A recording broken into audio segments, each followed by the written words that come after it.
It's always been said that man's best friend is his dog. Well, James Bowen would beg to differ. A few years ago, he was recovering from drug addiction and working as a busker in London when he was befriended by a cat called Bob, who helped him turn his life around. Bob refused to leave James alone, even travelling on the tube and on buses with him, before James decided to keep him.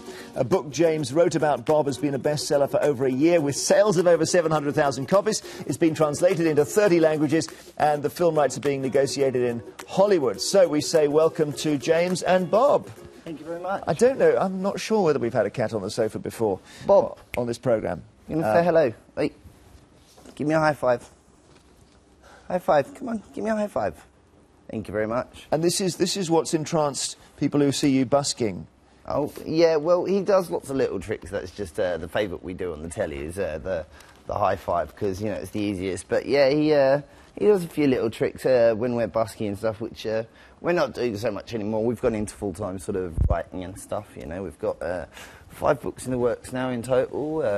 The third one, which is about to come out the 4th of July, Thursday. So, you know. So, I mean, the story, that, as I summarised it there, you were in a lot of trouble, and then this cat just basically walked into your life. Is that right? He certainly did. I was just moved into supported housing, and I was just getting my life back together. I was on a methadone program because I used to be a heroin addict, because when you're sleeping on the streets, you don't have a lot to live for, and drugs are a great escape. I mean, Russell Brand, who you had last week, can tell you that.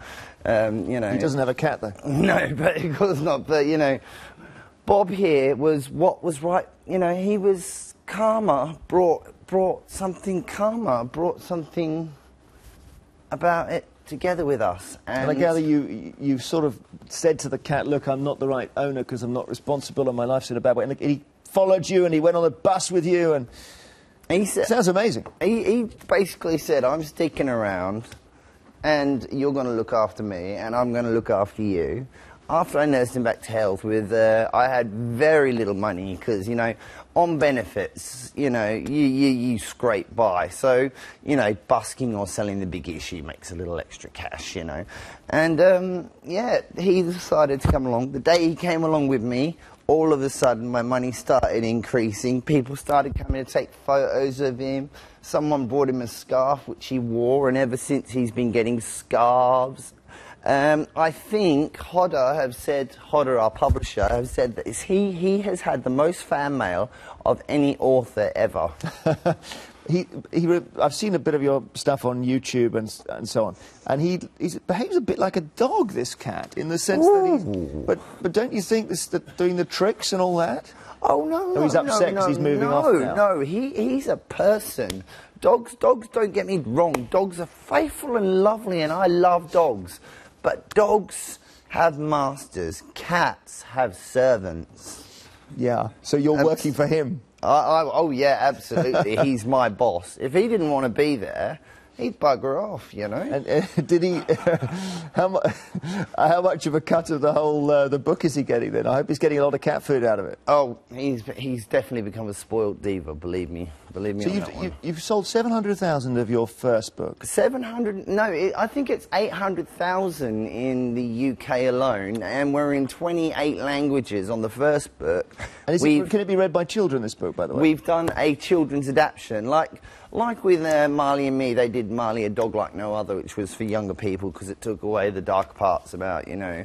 Well, my one took away the darker parts about drug addiction and, you know, the needle and things like that. Sure. And so we did Bob, you know, no Ordinary Cat, which is just, you know, because that way the parents and their kids can both read it and they're loving it, you know. So there's a movie coming, is there? I'd say so. And the Marley and Me, which you referred to, had Jennifer Aniston in. Who are you thinking of for this one? You know what, I've been asked this question a lot of times, you know, and a few ideas have gone through my head, but I cannot honestly give you a genuine answer on anybody. All I know is that Bob changed my life, and if they make a movie about us, that will just be the ultimate sort of, you know... Bob, what are you doing? Do you want a num-num? Wait, do you want a nummy? Yeah, it would just be the ultimate sort of rags to turning our life somewhere better. Yeah. You know? I know that it's entertaining, all of this, but it also does take me back to what was going on in your life before you met Bob, and the fact that, as you said, you were on the streets and you were homeless, and a lot of people are still there, and in a way you are an ambassador for them. Well, I am so pleased to be able to open people's eyes to the plights of animals, homelessness, drug addiction, all of these things which I've been, basically made an ambassador to, and I'm happy to accept that responsibility. I really am. We raised £9,000 for St Mungo's. We've raised, in 10 months, £12,000 for the Blue Cross on the Just Giving website. It's all on our internet stuff. If you just go to @StreetCatBob on Twitter or on Facebook, StreetCatBob, or just on Google, Street Cat Bob. Thank you. He is nice to see you both. The most amazing little man, and I'm so blessed to have him in my life. Changed your life, yeah. He's been reading our autocue as well during the whole interview. Well, this is it. When we were on the One show, he was watching himself on the autocue. Eddie Izzard sitting right next to him, and, he didn't care that Eddie was there. He just wanted to look at himself on the camera. Thank you very much indeed.